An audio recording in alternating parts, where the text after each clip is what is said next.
Morning dear students, you are most welcome in this video lecture. मैं आप सभी को केमिस्ट्री सब्जेक्ट पढ़ाऊंगा और आज हम शुरू करने जा रहे हैं 11th क्लास केमिस्ट्री का सबसे पहला वीडियो लेक्चर। और आज हम बात करने वाले हैं 11th क्लास केमिस्ट्री के सबसे पहले लेसन की, लेसन नंबर 1 की। और लेसन नंबर 1, लेसन नंबर 1, जिसका नाम है some basic concept of chemistry. Basic concept of chemistry.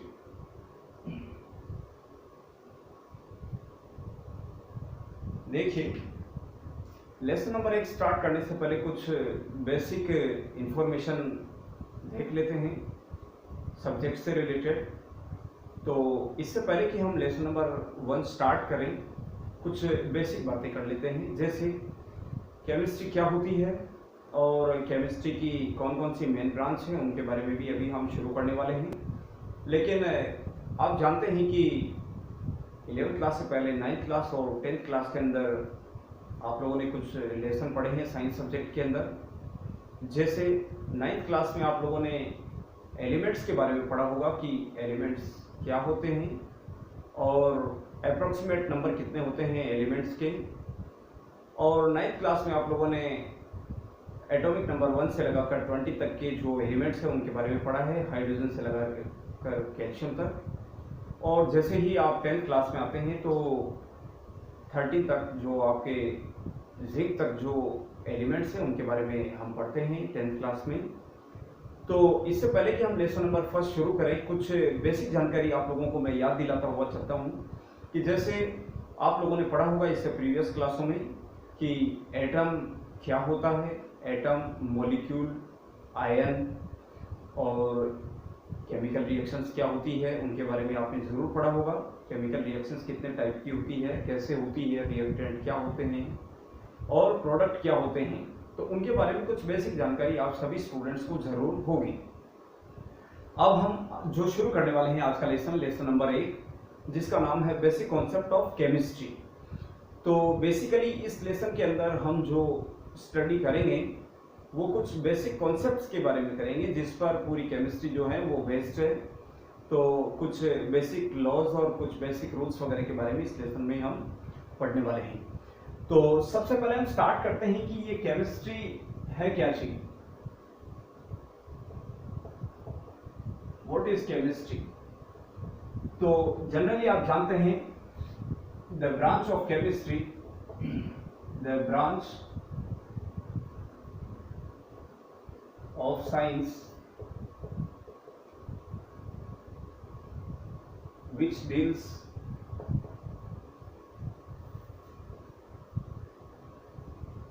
with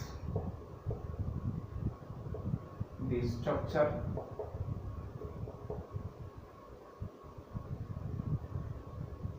composition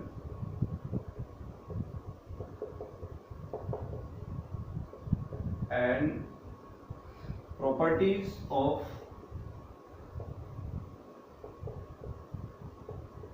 matter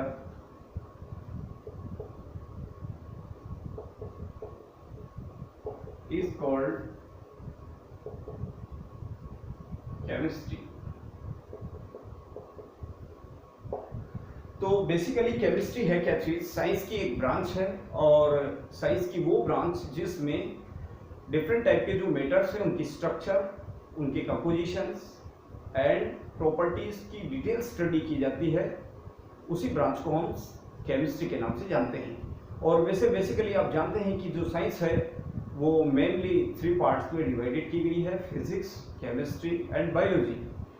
तो उसी में से एक पार्ट आता है केमिस्ट्री। और केमिस्ट्री के अंदर हम डिफरेंट टाइप के जो मेटर्स है, सब्सटेंस होते हैं, उनकी स्ट्रक्चर्स के बारे में, उनकी इंटरनल स्ट्रक्चर कैसी है उसके बारे में, और उनका कंपोजिशंस कैसा है, और कंपोजिशंस के बेसिस पर ही उनकी प्रॉपर्टीज डिसाइड होती है। तो उनकी फिजिकल और केमिकल प्रॉपर्टीज के बारे में डिटेल से स्टडी करते हैं, उस ब्रांच को माना जाता है केमिस्ट्री।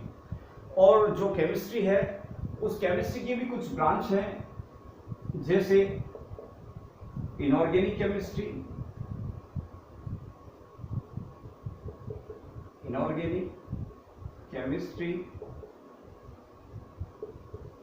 और एक और ब्रांच है इंपॉर्टेंट, ऑर्गेनिक केमिस्ट्री।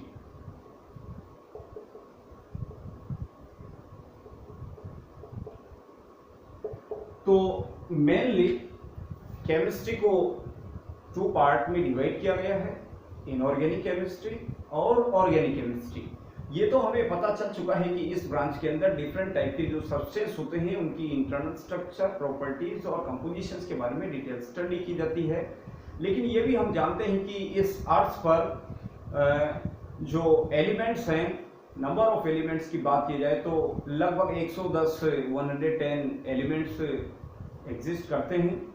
तो उन एलिमेंट्स की जो डिटेल स्टडी की जाती है, उनके कंपाउंड्स की जो डिटेल स्टडी की जाती है, वही केमिस्ट्री कहलाती है। लेकिन केमिस्ट्री को फर्दर डिवाइड किया गया है 2 ब्रांच में, इनऑर्गेनिक केमिस्ट्री और ऑर्गेनिक केमिस्ट्री। तो इनमें से इनऑर्गेनिक केमिस्ट्री में हम किस चीज़ को स्टडी करते हैं, तो ध्यान रखिएगा कि कार्बन और उसके जितने भी कंपाउंड्स होते हैं उनको छोड़ दिया जाए तो पीरियोडिक टेबल में बाकी बचे हुए जो भी एलिमेंट्स हैं, वो सभी एलिमेंट्स और उन सभी एलिमेंट्स से बनने वाले जितने भी कंपाउंड्स होते हैं, उन सभी कंपाउंड्स के बारे में जो डिटेल स्टडी की जाती है और केमिस्ट्री की जिस ब्रांच में वो स्टडी की जाती है, उसी ब्रांच को कहा जाता है इनऑर्गेनिक केमिस्ट्री। मतलब कार्बन के अलावा जो भी कंपाउंड्स है उन सभी की जो डिटेल स्टडी की जाती है जिस ब्रांच में, उस ब्रांच को कहा जाता है इनऑर्गेनिक केमिस्ट्री। और साथ ही साथ जो सेकेंड ब्रांच है ऑर्गेनिक केमिस्ट्री, तो इस ब्रांच में किस चीज की स्टडी की जाती है, नाम से ही पता चल रहा है ऑर्गेनिक, मतलब कार्बन से बने हुए कंपाउंड्स की डिटेल स्टडी जिस ब्रांच में की जाती है उसी ब्रांच को माना जाता है ऑर्गेनिक केमिस्ट्री। अब यहाँ पर थोड़ी सी जो बात समझने की है वो ये है कि एक तरफ कार्बन के अलावा जितने भी एलिमेंट्स जो हैं वो और उनके सभी कंपाउंड्स की स्टडी की जाती है इनऑर्गेनिक केमिस्ट्री में, और एक तरफ केवल और केवल कार्बन और उससे बने हुए कंपाउंड्स की स्टडी की जाती है ऑर्गेनिक केमिस्ट्री में। तो यहाँ पर बात आती है केमिस्ट्री में कि जो कार्बन है उसके सेपरेट कंपाउंड्स की जो स्टडी करते हैं वो ऑर्गेनिक केमिस्ट्री में करते हैं। ऐसा क्यों? तो यहाँ ये बात आप जरूर जानते होंगे कि जो कार्बन है उसकी कुछ स्पेसिफिक प्रॉपर्टीज होती है, जैसे टेट्रावेलेंसी और कैटिनेशन। टेट्रावेलेंसी मतलब 4 वैलेंसी का होना और कैटिनेशन का मतलब कार्बन के बहुत सारे एटम्स का आपस में जुड़कर लॉन्ग चेन कंपाउंड्स का फॉर्मेशन करना या कॉम्प्लेक्स कंपाउंड्स का फॉर्मेशन करना। ये प्रॉपर्टीज केवल और केवल कार्बन में ही मिलती है, बाकी एलिमेंट्स में नेग्लिजिबल होती है, नगण्य होती है। तो कार्बन की इन 2 स्पेसिफिक प्रॉपर्टीज की वजह से ही इस अर्थ पर सबसे ज्यादा जो कंपाउंड्स होते हैं वो कार्बन के होते हैं। और कार्बन की जो कंपाउंड्स है उनके नंबर बहुत ज्यादा है और इसीलिए उनकी जो डिटेल स्टडी की जाती है वो एक सेपरेट ब्रांच में की जाती है और उसी ब्रांच को हम ऑर्गेनिक केमिस्ट्री के नाम से जानते हैं। ठीक है, तो ये कुछ बेसिक इंफॉर्मेशन हुई सब्जेक्ट से रिलेटेड। अब हम स्टार्ट करते हैं केमिस्ट्री के अंदर कुछ टॉपिक स्टार्ट करते हैं कि जैसे बेसिक कॉन्सेप्ट ऑफ केमिस्ट्री में जैसे कुछ रूल्स होते हैं, कुछ लॉज होते हैं जिन्हें कहा जाता है लॉ ऑफ केमिकल कॉम्बिनेशंस। तो वो स्टार्ट करते हैं, पहला इंपॉर्टेंट टॉपिक स्टार्ट करते हैं लॉज ऑफ केमिकल कॉम्बिनेशन।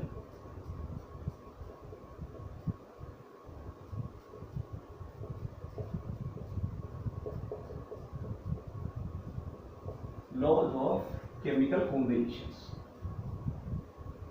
तो यहां पर ध्यान देने वाली बात है, laws of chemical combination means आप जानते हैं कि जब भी कोई केमिकल रिएक्शंस प्रोसीड करती है, कंप्लीट होती है, तो केमिकल रिएक्शंस में पार्टिसिपेट करने वाले जो सब्सटेंस होते हैं उनको रिएक्टेंट कहा जाता है और केमिकल रिएक्शंस के पश्चात जो भी प्रोडक्ट बनता है या जो भी सब्सटेंस बनता है उसे हम प्रोडक्ट के नाम से जानते हैं।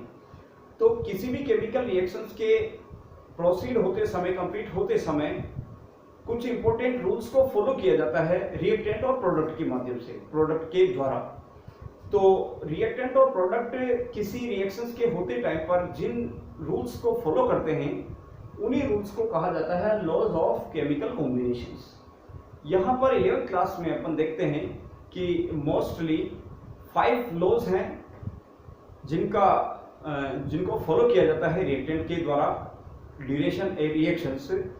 तो वो कौन कौन से लॉज हैं उनके बारे में हम स्टडी करने वाले हैं। तो सबसे पहला जो लॉ है वो है law of chemical law of mass conservation. सबसे पहला और सबसे इंपॉर्टेंट लॉज है law of mass conservation.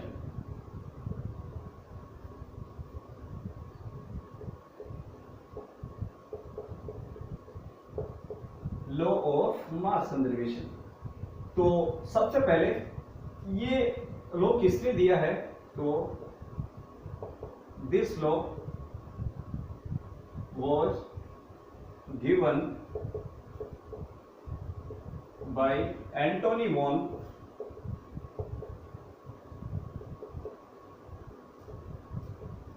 Lavoisier in 1789। ये लोग किसने दिया था, एंटोनी वॉन लेवोशियर जो साइंटिस्ट थे उन्होंने दिया था। कौन से सन में दिया है, 1789। और ये लॉ क्या है उसके बारे में देखते हैं। According to this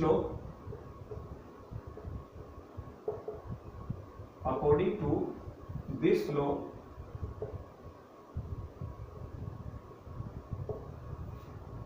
during a chemical reaction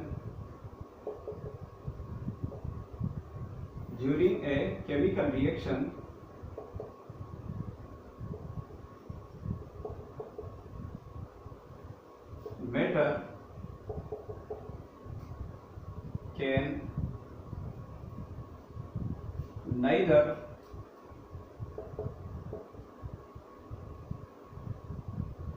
be created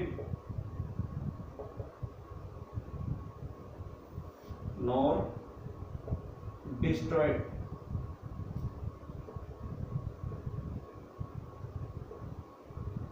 तो ये केमिकल जो लॉ है वो दिया था एंटोनी वॉन लेवोशियर द्वारा। और इस लॉ में एंटोनी वॉन लेवोशियर समझाना चाहते हैं कि जब भी कोई केमिकल रिएक्शंस प्रोसीड करती है, कोई केमिकल रिएक्शंस होती है, उस केमिकल रिएक्शंस के ड्यूरेशन जितना सब्सटेंस रिएक्शंस में पार्टिसिपेट करता है, मतलब जितना अमाउंट रिएक्टेंट का होता है उतना का उतना ही अमाउंट प्रोडक्ट का बनता है। किसी भी केमिकल रिएक्शंस के ड्यूरेशन न तो मेटल को क्रिएट किया जा सकता है और न ही सब्सटेंस को डिस्ट्रॉय किया जा सकता है। हाँ, ये पॉसिबल है कि कोई सब्सटेंस जो रिएक्टेंट है उसको एक फॉर्म से दूसरी फॉर्म में कन्वर्ट जरूर किया जा सकता है, पर न तो उसे क्रिएट किया जा सकता है और न ही उसे डिस्ट्रॉय किया जा सकता है। और यही लॉ कहलाता है लॉ ऑफ मास कंजर्वेशन। जैसे कुछ केमिकल रिएक्शंस के माध्यम से अपन देखें, जैसे किसी कार्बनिक जो सब्सटेंस है उसको ऑक्सीजन की प्रेजेंस में अगर जलाया जाता है तो उससे CO2 बनती है। अगर हम इस केमिकल रिएक्शंस को बेस मान करके इस लॉ को समझना चाहें तो जैसे इस केमिकल रिएक्शंस में जो रिएक्टेंट है कार्बन और ऑक्सीजन, मान लेते हैं कार्बन की अमाउंट 12 ग्राम यूज में लेते हैं हम इस रिएक्शंस के दौरान, और जो ऑक्सीजन है उसकी अमाउंट मान लेते हैं 32 ग्राम हम यूज में लेते हैं। तो इससे क्या समझ में आता है कि ये जो केमिकल रिएक्शंस आपके सामने लिखी हुई है इसमें टोटल अमाउंट ऑफ रिएक्टेंट अगर देखा जाए तो वो है 44 ग्राम। मतलब इस केमिकल रिएक्शंस में जो पार्टिसिपेट करने वाले जो रिएक्टेंट है उनकी टोटल अमाउंट है 44 ग्राम। तो एंटोनी वॉन लेवोशियर के अकॉर्डिंग जब ये रिएक्शन कंप्लीट हो जाएगी तो इस रिएक्शन के कंप्लीट होने पर जो प्रोडक्ट का फॉर्मेशन होगा उसकी जो टोटल अमाउंट होगी वो भी जस्ट इसके इक्वल ही होगी। मीन्स जो कार्बन डाइऑक्साइड बनेगी वो भी 44 ग्राम ही होनी चाहिए। और वास्तव में रियलिटी में भी ऐसा ही होता है कि 44 ग्राम यदि रिएक्टेंट है तो प्रोडक्ट की टोटल अमाउंट भी 44 ग्राम की होती है। जस्ट एन एग्जांपल के माध्यम से अपन इसको देख रहे हैं, केवल एक एग्जांपल है। हो सकता है रिएक्टेंट और प्रोडक्ट की जो अमाउंट है वो चेंज भी हो सकती है डिफरेंट टाइप की रिएक्शंस के अंदर। तो इस रिएक्शंस के माध्यम से हमने जाना है कि जितनी अमाउंट रिएक्टेंट की होती है टोटल अमाउंट, उतनी की उतनी ही अमाउंट प्रोडक्ट का फॉर्मेशन होता है। ये पॉसिबल है कि जो रिएक्टेंट है उसकी फॉर्म चेंज हो जाए। मान लेते हैं रिएक्टेंट सॉलिड या लिक्विड स्टेट में है, तो ऐसा भी पॉसिबल है कि जो प्रोडक्ट बनेगा वो जरूरी नहीं है कि सॉलिड या लिक्विड कंडीशंस में ही रहे, वो गैसियस स्टेट में भी जा सकता है। ठीक है, तो ये सबसे पहला और सबसे इंपॉर्टेंट जो लॉ है वो है लॉ ऑफ मास कंजर्वेशन। ठीक है, शुरू करते हैं अगला second law, law of definite proportion. Second law है लॉ ऑफ डेफिनेट प्रोपोर्शन।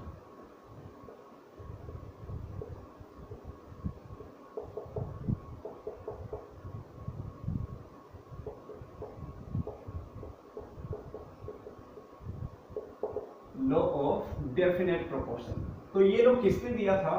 तो this law was proposed by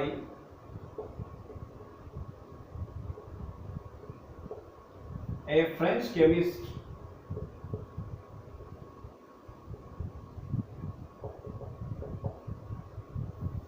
Joseph Proust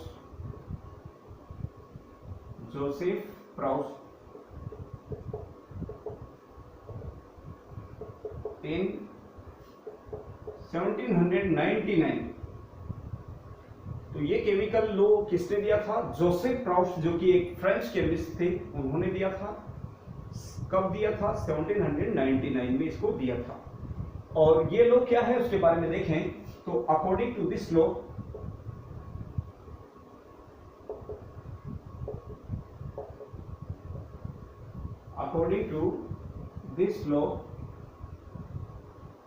a given compound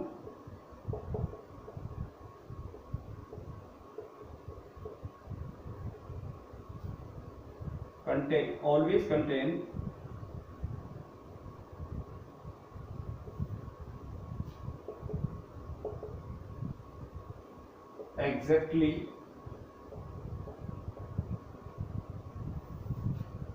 exactly the same proportion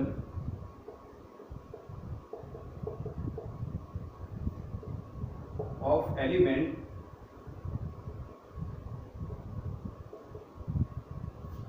by weight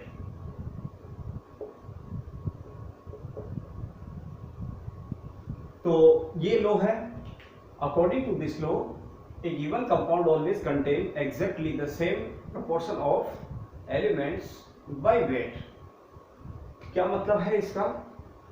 ये Joseph Proust समझाना चाहते हैं इस लॉ के माध्यम से कि कोई भी केमिकल कंपाउंड होता है, उस केमिकल कंपाउंड में जो एलिमेंट प्रेजेंट हैं, उन एलिमेंट का जो प्रोपोर्शंस है वो always contain exactly same proportion होगा। कहने का मतलब कोई भी केमिकल कंपाउंड होता है तो उसके केमिकल कंपाउंड के जो फॉर्मूले में जो जो एलिमेंट्स है और जितनी अमाउंट है एलिमेंट्स की, उनका जो प्रोपोर्शन है वो हर परिस्थिति में सेम ही रहता है। जैसे एक एग्जांपल मैं आपको बताता हूं। मान लेते हैं हम मोर देन वन मेथड से कार्बन डाइऑक्साइड का फॉर्मेशन करते हैं। ठीक है, कोई भी कंपाउंड हो और यदि हम उसे एक से अधिक मेथड से बनाना चाहें तो बना सकते हैं। और जोसेफ प्राउस्ट ये समझाना चाहते हैं कि किसी भी कंपाउंड को यदि एक से अधिक मेथड से अगर हम बनाएं, फिर भी उस कंपाउंड के अंदर जो जो एलिमेंट्स हैं, उन एलिमेंट्स की जो अमाउंट का प्रोपोर्शन है वो हमेशा सेम रहता है, वो चेंज नहीं होता है। जैसे मान लेते हैं हमारे पास कुछ मेथड्स है, जैसे कार्बन की रिएक्शन ऑक्सीजन के साथ करवाएं तो भी CO2 बनता है। एक और मेथड है हमारे पास, जैसे CaCO3 को गर्म करें तो उसके माध्यम से भी हम कैल्शियम ऑक्साइड और CO2 बना सकते हैं। एक मेथड हमारे पास और है, जैसे Na2CO3 सोडियम कार्बोनेट की रिएक्शंस हाइड्रोक्लोरिक एसिड के साथ करवाते हैं तो सोडियम क्लोराइड बनता है, वाटर बनता है और CO2 गैस बनती है। हमारे पास ये 3 मेथड्स है जिनके माध्यम से हम CO2 गैस को फॉर्म कर सकते हैं।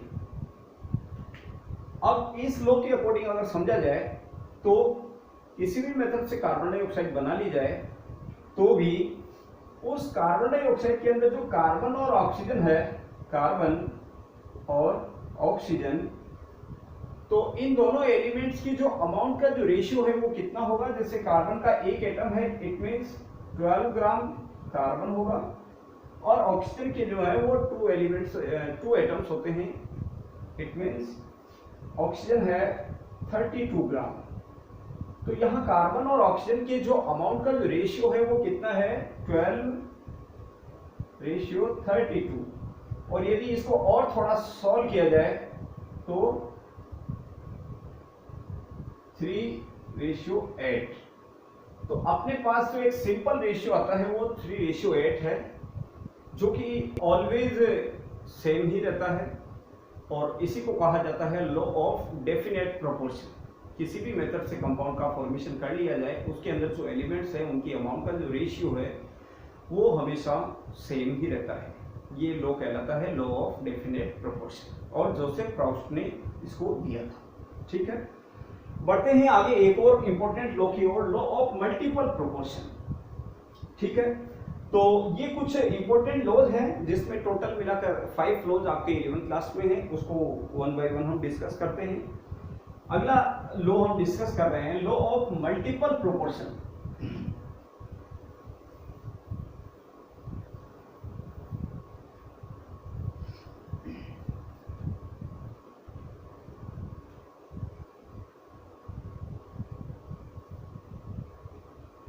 Third law of multiple proportion.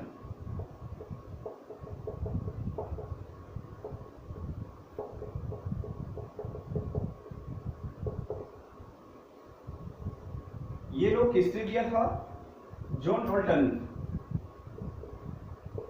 This law was given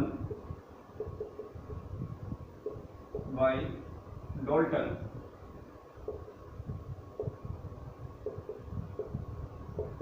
in 1803। ये लोग किसने दिया था, जॉन डाल्टन ने। आप जानते हैं एटम की डिस्कवरी का जो श्रेय जाता है वो जॉन डाल्टन को ही जाता है। जॉन डाल्टन ने एटॉमिक थ्योरी प्रपोज की थी सन 1808 में, और उस एटॉमिक थ्योरी से पहले उन्होंने एक लॉ ऑफ केमिकल कॉम्बिनेशन दिया है जिसे हम लॉ ऑफ मल्टीपल प्रोपोर्शन के नाम से जानते हैं। इस लॉ में उन्होंने क्या बताया उसको अगर हम समझें तो according to this law, according to this law,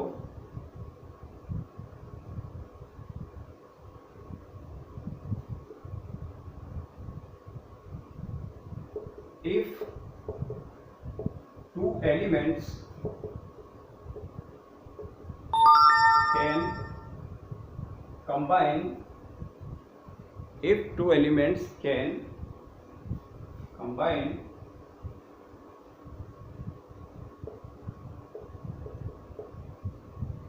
to form more than one compound,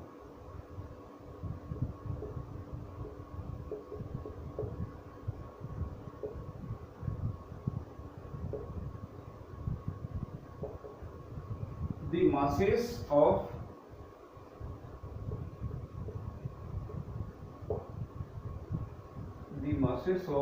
element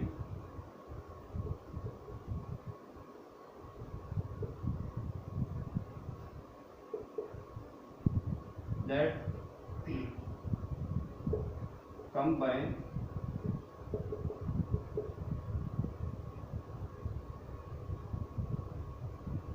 with a fixed mass of one element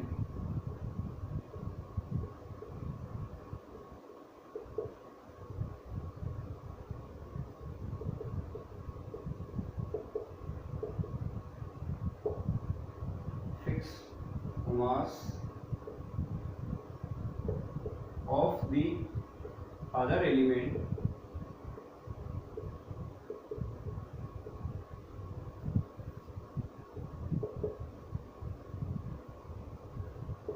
are in the ratio of small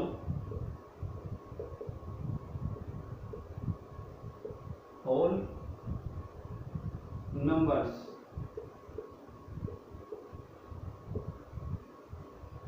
ये लॉ दिया था जॉन डॉल्टन ने, और according to this law if two elements can combine to form more than one compound, the masses of one element that combined with a fixed mass of the other element are in the ratio of small whole number.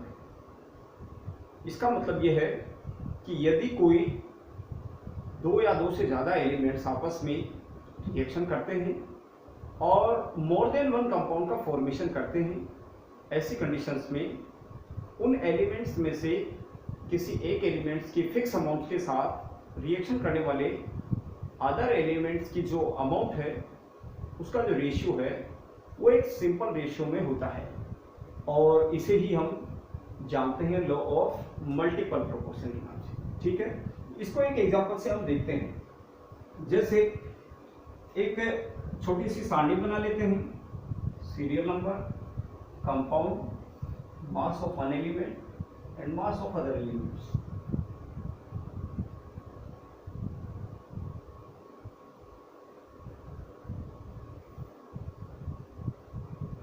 Serial number, compound,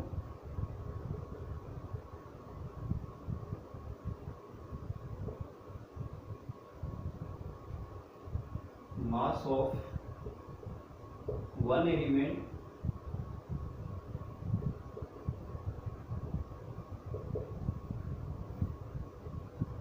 and mass of other element.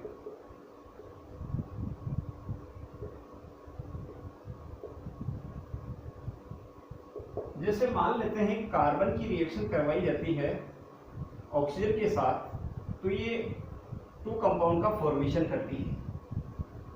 जैसे carbon monoxide का भी formation करती है और carbon dioxide का formation भी करती है। यहाँ अगर कार्बन के मास को देखें, मास ऑफ कार्बन एलिमेंट,